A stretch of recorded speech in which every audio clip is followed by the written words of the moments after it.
Assalamualaikum warahmatullahi wabarakatuh. Halo bosku, jumpa lagi bersama channel Hasan Media Dada Payam. Oke bosku, dalam video kali ini kita akan berbagi info atau tukar pengetahuan ya. Jadi ini bahan bonsai Myrten. Ini sudah lumayan subur ya. Jadi ini memang sengaja saya agak rimbunkan, tapi saya akan memang sengaja saya buat ini ya, tidak rata ya. Nah, jadi kalau terlalu rata atau terlalu rapi itu menurut saya sih terlalu lebih ke arah ke taman ya. Apalagi kalau kita lihat bonsai-bonsai yang bentuknya segitiga dan rapi banget, itu malah lebih kayak tanaman taman ya. Tapi nggak apa-apa juga bagi yang suka berbentuk segitiga rapi, itu juga nggak apa-apa ya, nggak ada salahnya juga karena memang hanya sebuah karya seni ya.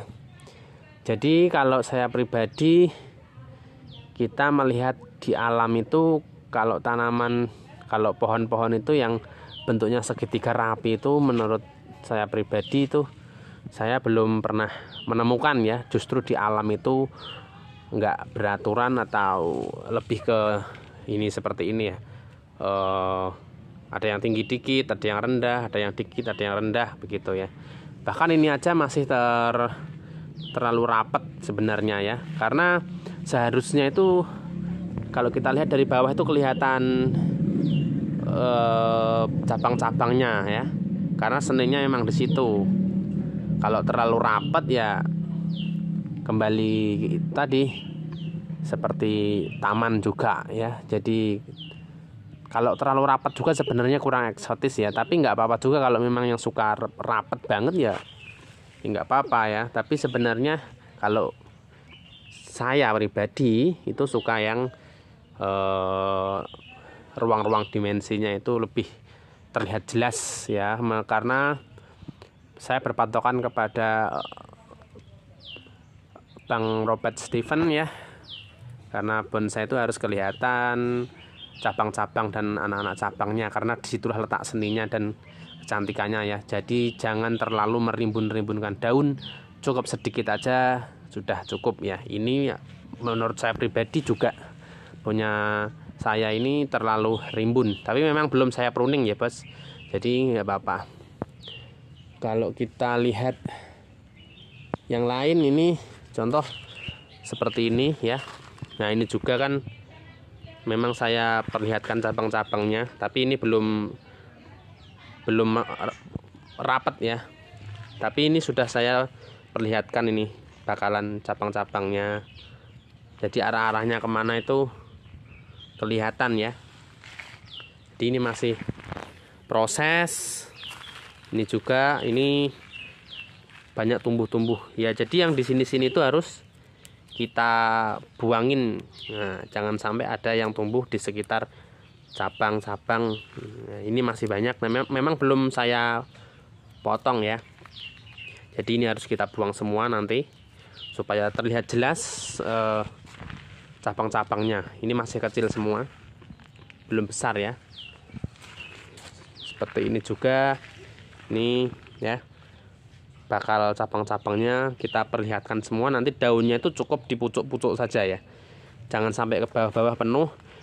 Kalau kita lihat di alam liar itu, pohon itu daunnya tuh di pucuk-pucuk saja, di atas-atas ya. Jadi nggak terlalu rimbun. Nah, jadi kita perlihatkan cabang-cabangnya. Jadi kita membuat bonsai juga supaya terlihat lebih tua banget. Kalau pohon yang sudah berusia mungkin sudah 500 tahun atau ribuan tahun, kalau ada ya, itu sebenarnya juga nggak terlalu rimbun daunnya, itu justru sedikit. Kalau kita lihat dari jauh tuh yang terlihat itu cabang-cabangnya ya. Kalau dulu pengalaman saya pernah di Sumatera Selatan itu, saya masuk hutan larangan pemerintah. Itu saya waktu masih remaja ya, itu selalu melihat ke atas. Itu pohon yang sudah mungkin ribuan tahun, itu saya menyaksikan sendiri dari hutan lindung ya. Itu tidak ada yang utuh lagi, atau pohon besar banget, itu cabangnya itu sudah nggak ada yang utuh lagi ya bos. Ini fakta saya melihat di hutan larangan di daerah Sumatera Selatan, Kecamatan Cengal gitu ya. Itu nggak ada yang utuh, jadi sudah patah semua karena saking tuanya pohon itu, cabang-cabang itu justru patah sehingga dia timbul cabang tunas-tunas baru, membentuk cabang-cabang baru yang sudah kalau kita lihat itu sudah nggak ada proporsinya lagi, sudah nggak berproporsi lagi. Itu kalau menurut Bang Robert Stephen itu bonsai transformasi ya. Jadi itu batang itu sudah patah semua karena lapuk, karena usia, karena udah ribuan tahun patah, cabang utama patah, membentuk cabang-cabang lagi sehingga tidak diperlukan lagi proporsi. Nah, disitulah kenapa saya pribadi tidak suka terlalu berkompetisi ya, atau dalam dunia kontes. Terus nggak suka karena saya hanya membuat karya ini ingin saya nikmati pribadi dan saya tuangkan dalam video atau di channel YouTube ini supaya sahabat-sahabat bonsai juga bisa melihat ya, sekedar sharing atau tukar pengalaman. Tapi maaf, ini bukan memang saya mendesain atau membuat karya seni bonsai tidak memang untuk tidak dikonteskan. Jadi mungkin tidak sama dengan aturan kontes, jadi nggak apa-apa ya. Karena memang saya ingin saya nikmati sendiri. Jadi kadang saya ingin membuat bonsai yang seperti di alam itu, yang gede banget, tinggi, patah rantingnya, patah cabangnya, sehingga cuma membentuk cabang-cabang baru. Jadi nggak perlu proporsi lagi, dan saya tidak membutuhkan proporsi dalam membuat bonsai yang sudah terlalu tua ya. Kecuali kalau sudah bonsai yang masih setengah tua ya, itu proporsinya masih pas. Itu baru setengah tua, tapi tetap cantik juga. Tapi saya juga membuat yang sesuai proporsi juga, tapi saya juga masih belum memiliki banyak koleksi ya. Jadi saya membuat sendiri, dongkel sendiri, butuh bertahun-tahun ya. Yang ini aja sudah hampir 2 tahun, itu masih bentuknya masih seperti ini ya, masih lama sekali. Jadi begitu ya, sekedar yuk kita saring-saring, walau berbeda tapi perbedaan itu juga berkah ya.